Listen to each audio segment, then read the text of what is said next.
Hello नमस्कार दोस्तों, मैं आप सभी का स्वागत करता हूं अपने YouTube channel study world for exams में। आज हम इस वीडियो में डिस्कस करने वाले हैं भारतीय संविधान एवं राज्य व्यवस्था, इंडियन पॉलिटी एंड कॉन्स्टिट्यूशन से संबंधित कुछ महत्वपूर्ण क्वेश्चन आंसर्स जो आगामी सभी प्रतियोगी परीक्षाओं के लिए बहुत ही महत्वपूर्ण साबित होने वाले हैं। तो आइए आज का वीडियो शुरू कर लेते हैं बिना किसी देरी के। तो आज के वीडियो का जो पहला सवाल है, प्रथम सवाल है, उसको देख लेते हैं। तो आज के वीडियो का जो पहला सवाल है, तो पहला सवाल क्या कहता है कि कौन सा मौलिक अधिकार बेगारी को निषिद्ध तथा स्त्रियों के क्रय विक्रय पर रोक लगाता है। तो देखिए, भारतीय संविधान में वर्णित अनुच्छेद 23 और 24 में शोषण के विरुद्ध अधिकार दिए गए हैं। तो शोषण के विरुद्ध अधिकार ही मौलिक अधिकार देता है कि बेगारी, देखिए बिना वेतन के जो है काम कराना उसे बेगारी कहते हैं, तथा स्त्रियों के क्रय विक्रय पर जो है रोक लगाता है, स्त्रियों की खरीद फरोख्त पर रोक लगाता है। तो भारतीय संविधान में वर्णित शोषण के विरुद्ध अधिकार बेगारी को निषिद्ध करता है तथा क्रय विक्रय, स्त्रियों के क्रय विक्रय को जो है रोकता है। अगला सवाल देख लेते हैं। राष्ट्रपति और उपराष्ट्रपति से संबंधित चुनाव विवादों का निपटारा करने का अधिकार उच्चतम न्यायालय को है, यह उसका। तो देखिए, राष्ट्रपति तथा उपराष्ट्रपति से संबंधित जो चुनाव होते हैं उनसे अगर संबंधित कोई विवाद उत्पन्न हो जाता है तो उसका निर्णय करने का अधिकार जो है उच्चतम न्यायालय को प्राप्त है, और यह उच्चतम न्यायालय का प्रारंभिक अधिकार है। अगला सवाल देख लेते हैं।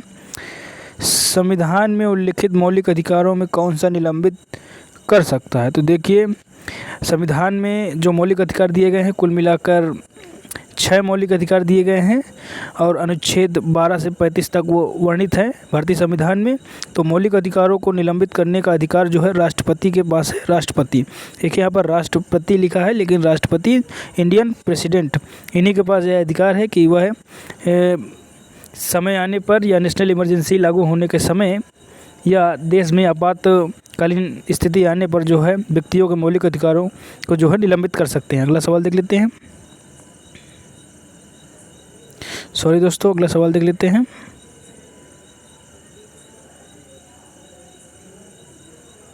हाँ, तो अगला सवाल है दोस्तों, एक व्यक्ति क्या एक से अधिक राज्यों का राज्यपाल हो सकता है? तो देखिए, आप लोगों ने आमतौर पर देखा ही होगा कि एक राज्यपाल एक से अधिक राज्यों का राज्यपाल हो सकते हैं।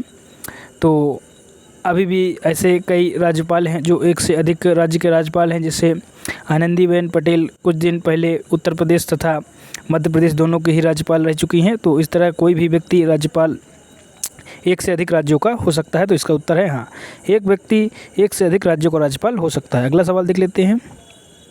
भारत के मूल संविधान में अनुच्छेदों तथा अनुसूचियों की संख्या बताइए। तो देखिए, मूलभूत संविधान 26 नवंबर 1949 को जो है बन करके तैयार हो गया था और संविधान सभा द्वारा जो है अंगीकृत कर लिया गया था। तो मूलभूत संविधान जब 26 जनवरी वर्ष 1950 में लागू किया गया तो उस समय 395 अनुच्छेद तथा 8 अनुसूचियाँ हुआ करती थी। देखिए, अनुसूचियाँ नहीं लिखी हैं, 8 अनुसूचियाँ, 395 अनुच्छेद भारतीय संविधान की मूल प्रति में हुआ करते थे। अगला सवाल देख लेते हैं। केंद्र और राज्य सरकारों के बीच विवादों का हल किसके अधिकार क्षेत्र में आता है? तो देखिए, केंद्र तथा राज्य सरकारों के मध्य विवाद हो जाता है तो उसका हल का अधिकार उच्चतम न्यायालय के क्षेत्र अधिकार के अंतर्गत आता है। तो देखिए, राष्ट्रपति उपराष्ट्रपति संबंधित चुनाव का विवाद हो या केंद्र और राज्य सरकारों के बीच कोई भी विवाद हो, इसको हल करने का, इसको जो है निर्णय लेने का अधिकार जो है उच्चतम न्यायालय के अधिकार क्षेत्र के अंतर्गत आता है।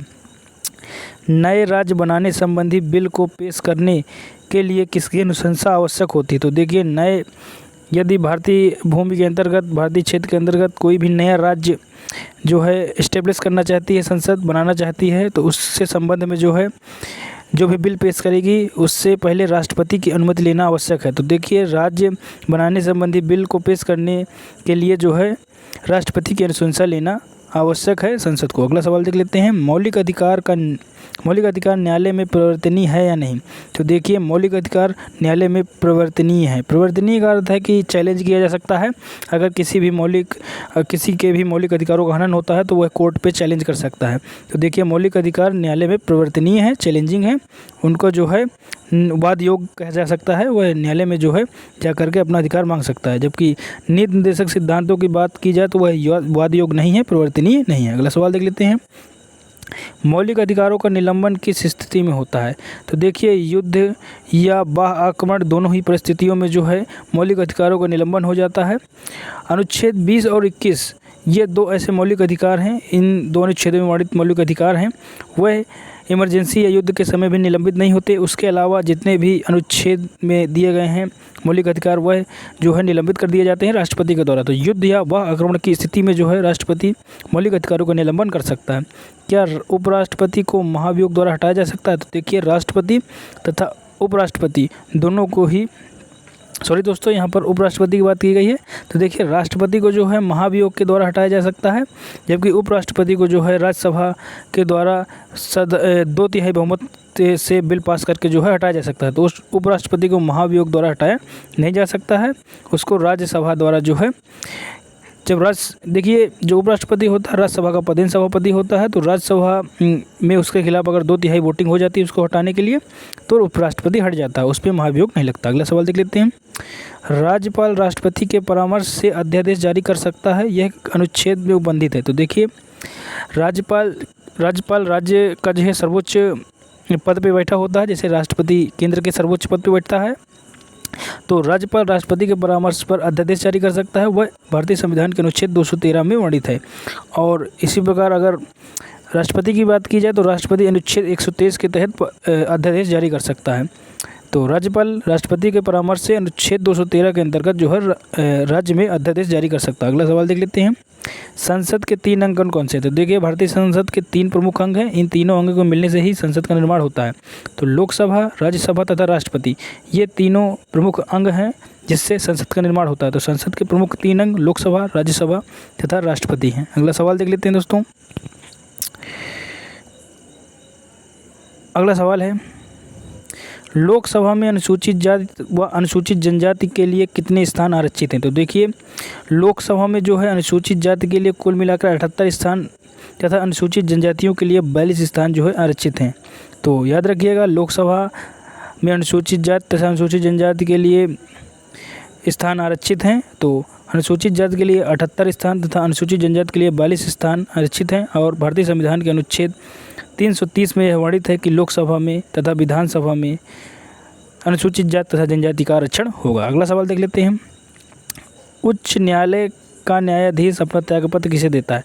तो देखिए हाईकोर्ट का जो न्यायाधीश है अपना त्यागपत्र जो है राष्ट्रपति को समर्पित करता है। तो उच्च न्यायालय का न्यायाधीश अपना त्यागपत्र राष्ट्रपति को समर्पित करता है। अगला सवाल देख लेते हैं, संविधान का कौन सा अनुच्छेद बाल श्रम निषेध करता है। तो देखिए भारतीय संविधान में वर्णित अनुच्छेद 24 शोषण के विरुद्ध अधिकार के अंतर्गत आने वाला अनुच्छेद है और यही अनुच्छेद बाल श्रम को निषेध घोषित करता है। स्त्रियों या बालकों की खरीद फरोख्त को भी रोकता है तथा बेगारी करवाने से भी रोकता है और इसके खिलाफ कानून भी बनाता है। और ऐसा करते हुए कोई भी व्यक्ति पकड़ा जाता है तो उसको जो है सज़ा भी दी जाती है। तो भारतीय संविधान के अनुच्छेद 24 के अंतर्गत बाल श्रम को निषेध घोषित किया गया। अगला सवाल देख लेते हैं,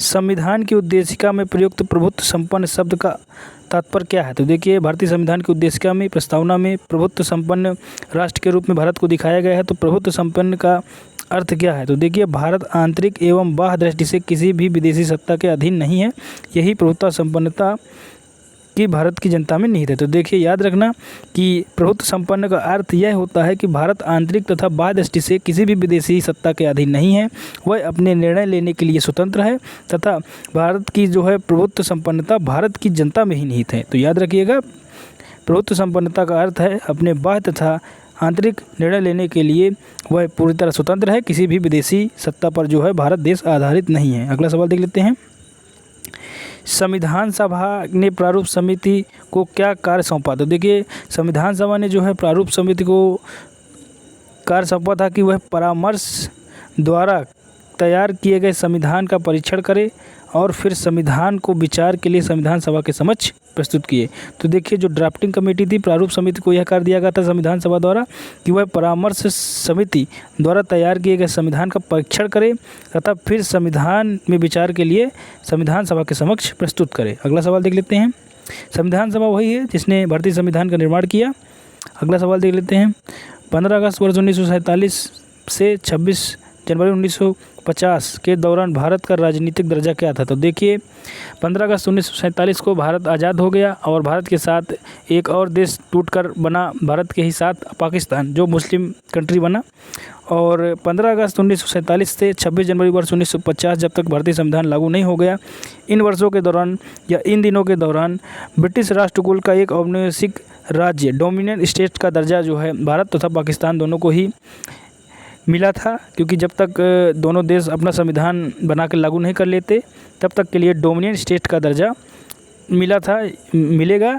यह ब्रिटिश राष्ट्रकुल की नीति थी। तो देखिए, यह ब्रिटिश सरकार जब भारत को आज़ाद करके गई तो यह घोषणा की गई कि जब तक भारत अपना संविधान निर्माण करके लागू नहीं कर देता तब तक वह औपनिवेशिक राज्य रहेगा, ब्रिटिश राष्ट्रकुल का डोमिनियन स्टेट्स रहेगा। तो याद रखिएगा, 15 अगस्त 1947 से 26 जनवरी वर्ष 1950 तक भारत डोमिनियन स्टेट रहा ब्रिटिश राष्ट्रकुल का। अगला सवाल देख लेते हैं। भारत की पंचवर्षीय योजना अंतिम रूप से किसके द्वारा अनुमोदित की जाती है? तो देखिए, पंचवर्षीय प्लान वर्तमान समय में तो ख़त्म कर दिए गए हैं। 12वीं पंचवर्षीय योजना वर्ष 2012 से 2017 तक लागू थी। उसके बाद 13वीं पंचवर्षीय योजना जो है लागू ही नहीं की गई मोदी सरकार द्वारा। तो पंचवर्षीय योजना को वर्तमान में ख़त्म कर दिया गया है। लेकिन पिछली पंचवर्षीय योजना का जो अंतिम अनुमोदन करता था तो राष्ट्रीय विकास परिषद नेशनल डेवलपमेंट काउंसिल, इसी के द्वारा ही जो है पंचवर्षीय योजनाओं का अंतिम रूप से अनुमोदन दिया जाता था। अगला सवाल देख लेते हैं। कौन सा प्राधिकरण भार की समेकित निधि में राज्यों का राजस्व का सहायता अनुदान देने वाले सिद्धांतों की अनुशंसा करता है? तो देखिए, वित्त आयोग प्राधिकरण है। वित्त आयोग प्राधिकरण का भार है कि वह समेकित निधि से राज्यों को राजस्व का सहायता अनुदान देने वाले सिद्धांतों का अनुशंसा करे। तो देखिए, वित्त आयोग का यह कार्य है कि वह संचित निधि से जो है राजस्व सहायता अनुदान देने के जो सिद्धांतों का जो है पालन करे। अगला सवाल देख लेते हैं।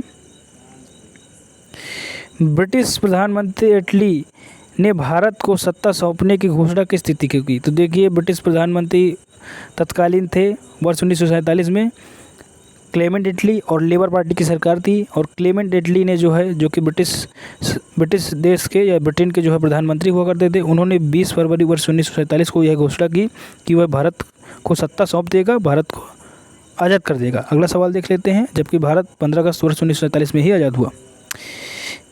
किसी राज्य के क्षेत्र में वृद्धि करने का अधिकार संसद को किस अनुच्छेद के अनुसार प्राप्त है? तो देखिए, किसी भी राज्य के क्षेत्र में वृद्धि करना या किसी भी राज्य का नाम चेंज करना या नया राज्य बनाना, ये सब तीनों अधिकार जो है संसद को ही प्राप्त हैं।